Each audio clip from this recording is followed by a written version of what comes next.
किसान भाइयों, तरबूज में सबसे बड़ी समस्या जो बिल्ट की समस्या है वो आ चुकी है। किसान भाइयों, हमारे यहाँ के प्लांट में कई प्रकार के बिल्ट देखने को मिल रहे हैं। जैसे आप देख सकते हो पौधे में बिल्ट की समस्या देखने को मिल रही है। जब पौधा दिन में आप देखोगे सुबह के समय में या शाम के समय में आपको ये पौधा बिल्कुल खिला हुआ नजर आएगा, पर आप जब 12 बजे 2 बजे जब धूप में आओगे ये पौधा बिल्कुल मुरझा जाएगा। इसमें किसी भी प्रकार की कोई जान नहीं रहेगी। आप सोचोगे पौधा मर चुका है, अब फिर आप सब शाम के समय में आओगे तो आपको ये पौधा बिल्कुल जिंदा मिलेगा। इसको बिल्ट की समस्या बोलते हैं। किसान भाइयों, ये धीरे धीरे एक से दो पौधे, दूसरे से तीसरा पौधा है, पूरी लाइन की लाइन ये बैठते जाता है, यानी कि फैलते जाता है। फिर धीरे धीरे प्लांट जो है हमारा कुछ दिनों में 8 से 15 दिनों में प्लांट पूरी तरह से सूखना स्टार्ट हो जाता है। मतलब ये अपनी पूरी क्रिया बंद कर देता है। पौधा अपना भोजन बनाना बंद कर देता है, भोजन लेना बंद कर देता है। धीरे धीरे पौधे में जो दम है, जो क्षमता है वो खत्म हो जाती है किसान भैया। उसके बाद ये इसको रोक पाना बहुत ही ज़्यादा मुश्किल हो जाता है। मतलब प्लांट हमारा खत्म हो चुका होता है।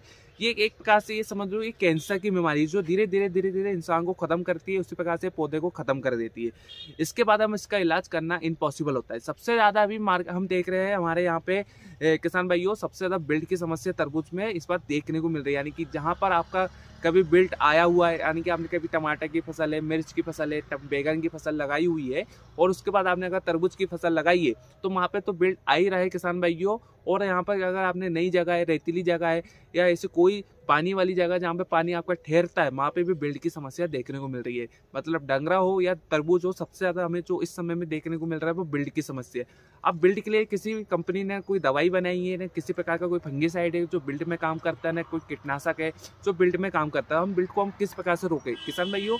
एक बार अगर बिल्ट आपके खेत में आ गया, जैसे तरबूज में बेला भर की चीज़ों में आ गया, तो उसको रोकना काफ़ी मुश्किल हो जाता है। बेला भर की चीज़ों में इसको रोक पाना बहुत ही ज़्यादा मुश्किल है। अगर मिर्च वगैरह लगाइए तो वहाँ पे हम एक हद तक उसको रोक सकते हैं, पर बेला भर की चीज़ों में बिल्ट को रोकना बहुत ही ज़्यादा मुश्किल हो जाता है किसान भाइयों।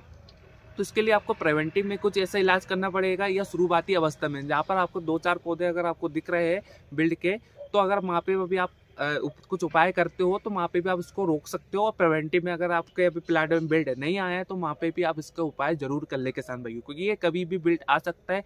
जैसे जैसे गर्मी बढ़ेगी किसान भाइयों, वैसे वैसे बिल्ड की भी समस्या बढ़ते जाएगी। तो प्रिवेंटिव में किसान भाइयों आपको क्या करना है कि प्रिवेंटिव में आपको ट्राइकोडर्मा सुडोमोनास जो आता है, जिसमें बैक्टीरिया होते हैं किसान भाइयों, वो मित्र हमारे होते हैं, यानी कि जो मित्र बैक्टीरिया होते हैं उसको हम जमीन में छोड़ना पड़ता है। जो हानिकारक जीवाणु होते हैं, हानिकारक बैक्टीरिया होते हैं, उसको ये नष्ट करता है। धीरे धीरे खाकर अपनी संख्या को बढ़ाते हैं और खतरनाक बैक्टीरिया को जमीन से खत्म करते हैं। जो खतरनाक बैक्टीरिया होते हैं वही किसान भाइयों बिल्ट है। वही बिल्ट हमारे जो पौधे को यानी कि एक प्रकार से खराब करते हैं। पौधे में से जो जान है उसको निकाल लेते हैं, धीरे धीरे पौधे में फैलते जाते हैं। तो उसको ही हमें खत्म करना है किसान भाइयों।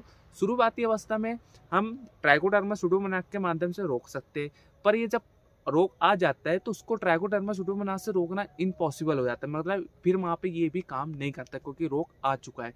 ये इसको इसलिए हम किसान भाइयों बोलते हैं कि बेसल डोज में जब आप तैयार कर रहे हो, बेड तैयार कर रहे हो, जब भी आप उसको जो पाउडर फॉर्म में ट्राइकोडर्मा सुडोमोनास आता है उसको आप ड्रिप यानी कि जो बेड में छोड़ दे, तो उस समय आप छोड़ते नहीं हो। कोई भी किसान भाई ध्यान नहीं दे पाता है उस समय पे और जल्दबाजी में अपनी बेड निकाल कर उसको कंप्लीट कर लेता है। बाद में ये समस्या हमको देखने को मिलती है, तो वहाँ पर हम फिर कोई भी उपाय नहीं कर पाते। अगर आपके प्लांट अभी छोटे हैं, पौधे छोटे हैं, प्लांट छोटे हैं और आप में अभी बिल्ड की समस्या नहीं आई है किसान भाइयों, तो जो मल्टीप्लेक्स कंपनी का स्पर्शपम नेचर का आता है जिसमें ट्राइकोडर्मा सुडोमोनास होता है, वो आधा लीटर आपको ड्रिप के माध्यम से खेत में छोड़ दे, जहाँ पर आपको जो बिल्ड की समस्या है वो काफ़ी कम हो जाती है, यानी कि उसके आने के चांस काफ़ी कम हो जाते हैं किसान भाइयों।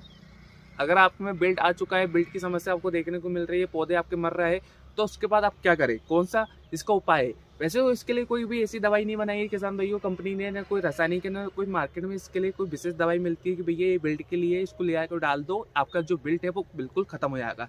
इसके लिए कोई भी दवाई नहीं है किसान भाइयों, पर इसको हम कुछ कॉम्बिनेशन के माध्यम से फंगीसाइड के कॉम्बिनेशन जो हम बनाएंगे उसके माध्यम से इसको काफ़ी हद तक रोका जा सकता है किसान भाइयों। ये नहीं बोलूँगा मैं कि इसको 100% कंट्रोल कर सकते हैं। अगर आपके में बिल्ड नहीं आया है तो उसको वहाँ पे हम कंट्रोल करके रख सकते हैं, पर आपके खेत में बिल्ड आ चुका है, 30-40% फैल चुका है, तो वहाँ पे इसको कंट्रोल करना इम्पॉसिबल हो जाता है।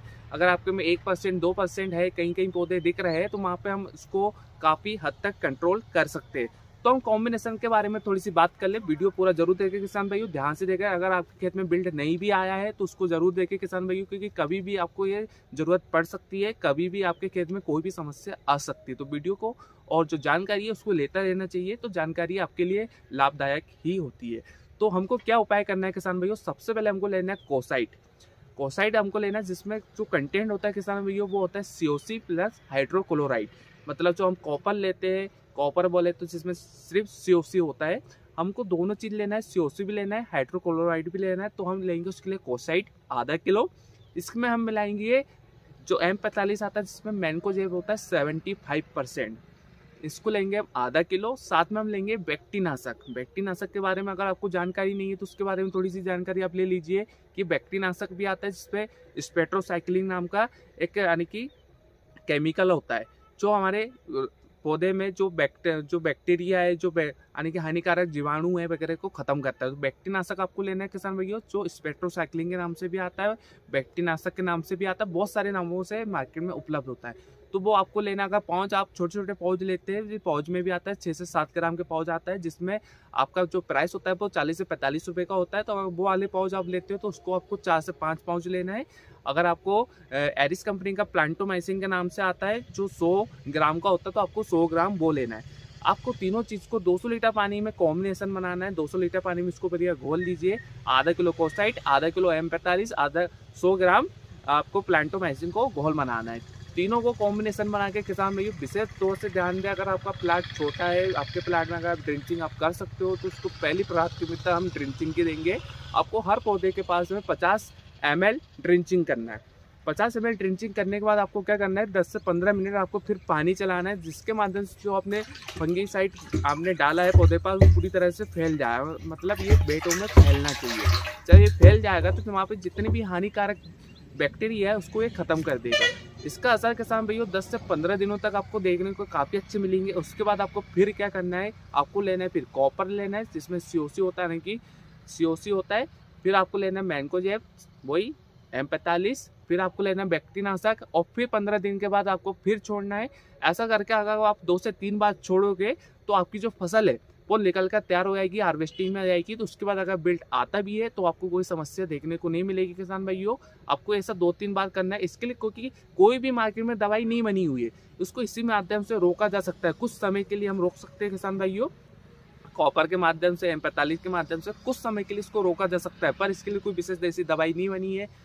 इसलिए किसान भाइयों उसको इस प्रकार से रोका जाता है, कॉम्बिनेशन बनाकर रोका जा सकता है। इसमें और भी फंगीसाइड काम करते हैं, जैसे कि पॉलीगोल्ड वगैरह है, कवच है, मगर ये उतने अच्छे रिजल्ट आपको देखने को नहीं मिलता है किसान भाइयों, इसलिए हम इसका उपयोग करते हैं। आपको अगर खेत में बिल्ड आ चुका है तो आप इसका कॉम्बिनेशन का जरूर इस्तेमाल करें किसान भाइयों, यह आपको काफ़ी हद तक रिलीफ देगा। किसान भाइयों आज के लिए बस इतना ही। आपको कोई भी जानकारी हो, कोई भी आपको ऐसा डाउट अगर समझ में नहीं आ रहा है, आपको ऐसा लग रहा है कि भैया आपको जो जानकारी पर्याप्त नहीं है, तो आप हमें कमेंट्स करें। कोई भी जानकारी आपको लेना हो तो कमेंट्स जरूर करें, आपको तुरंत रिप्लाई दिया जाएगा किसान भाइयों, आपकी समस्या का समाधान किया जाएगा। क्योंकि बिल्ड की समस्या सबसे बड़ी समस्या, अगर आपका पौधा ही नहीं रहा तो आप खेती क्या करोगे। मतलब आपका जब पौधा ही मर गया तो आप उसमें उत्पादन किस प्रकार से लोगे। अगर आपके छोटे मोटे रोग आते हैं तो हम उसका सोल्यूशन ले लेते हैं, पर आपका जब पौधा ही मर जाएगा तो किसान भाइयों आप उसमें क्या करोगे, क्या उत्पादन ले पाओगे, ना मुनाफा कमा पाओगे। तो किसान भाइयों इसके लिए ये जानकारी को हम विशेष तौर से सबको देना चाहते हैं। सभी इसका जानकारी को अपने पास रखें किसान भाइयों। कभी ना कभी आप में कोई भी समस्या अगर आती है बिल्ड की, तो आप इसका उपाय जरूर करें। आज के लिए बस इतना ही। आने वाली वीडियो में और भी जानकारी दी जाएगी। किसान भाइयों जय हिंद जय।